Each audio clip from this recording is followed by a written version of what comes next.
digits.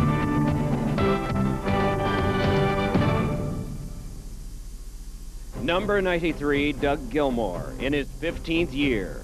He's been a Devil since late February, almost a point a game. Game 50 as a Devil tonight.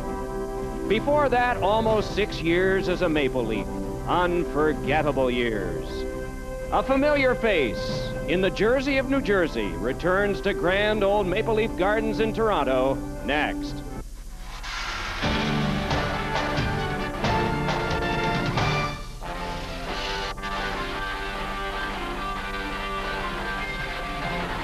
An eerie sort of laser show, and now the music picks up tempo. Shortly, the two teams will be coming onto the ice. And a guy that wore the white and blue when last he was seen here will be wearing the red and black of New Jersey, Doug Gilmour. The referee and linesmen are out there. You can't see them, but what a night this will be. And good evening to all of you here at Maple Leaf Gardens in Toronto. Along with Glenn Chico Resch, I'm Mike Emmerich. The New Jersey Devils are coming onto the ice, and we want you to hear all of this.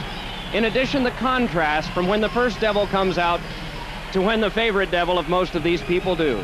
So we'll just lay out.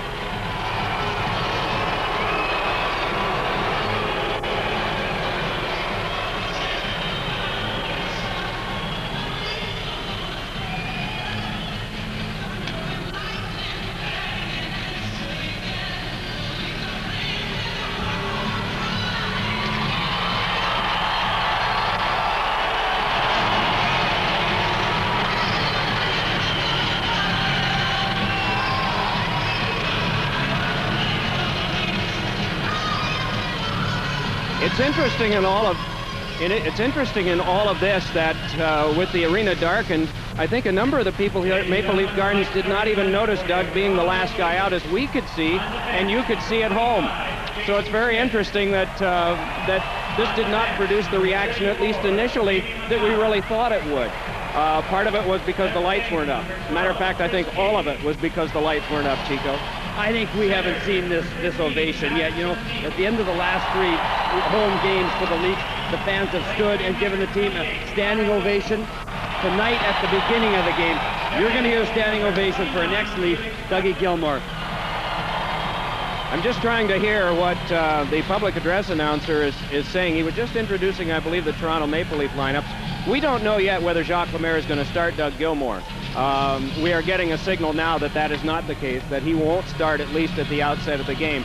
This has been anticipated here, and I think amongst us for the last 2 or 3 days in particular. Doug has had plenty of time to think about this game coming back. We understand that right now they're going to have people standing for what is perhaps the presentation. It may very well be the anthem. It is indeed.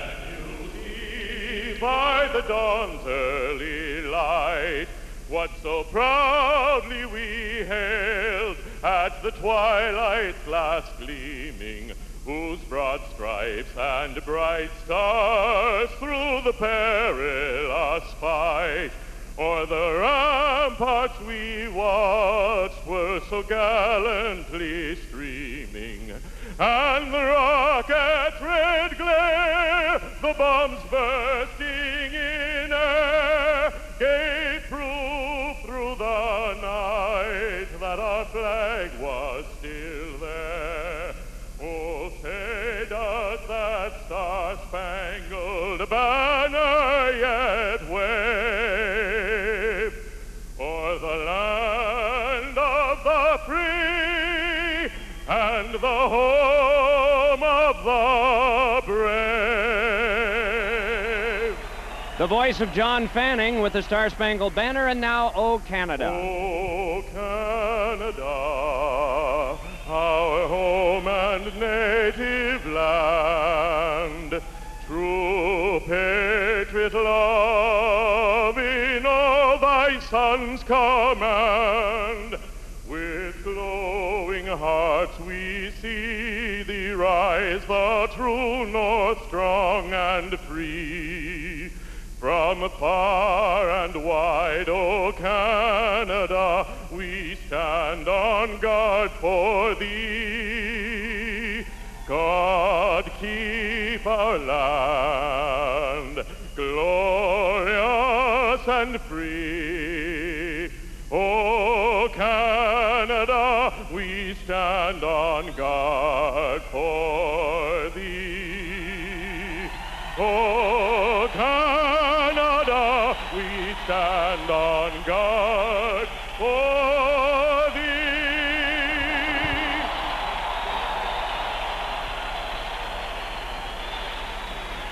The singing of the anthems by John Fanning. A presentation is expected shortly before the start of the game. The lights will be coming up, and we'll listen to Paul Morris, the public address announcer.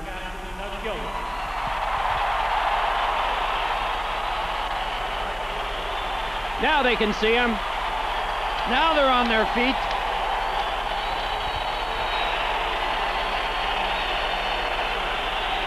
Doug made many great contributions on the ice during his 5 years here, and also devoted much time and energy off the ice to our community. In honor of this, the Maple Leafs are proud to donate $5,000 in Doug's name to a charity of great importance to Doug, the Children's Wish Foundation. Joining Doug are Darryl Sittler and Rick Johnson, representing the Children's Wish Foundation.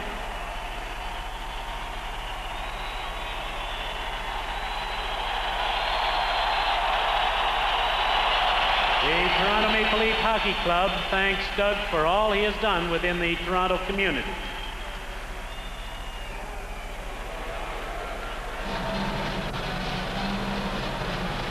So the presentation made, and you saw a longtime Leaf great Darryl Sittler there. A charitable contribution of $5,000 made in Doug's name. And I think maybe the next thing that we are anticipating is the first shift. Maybe when he comes off for the first shift, there will be the ovation that we had expected. But some of it, I think, has to do with the way this theatrically has been done. And so it just hasn't really given the fans a chance, if we can be critics, as I want to be right now, about how this has been handled. But regardless, you see Doug Gilmour there, undoubtedly anxious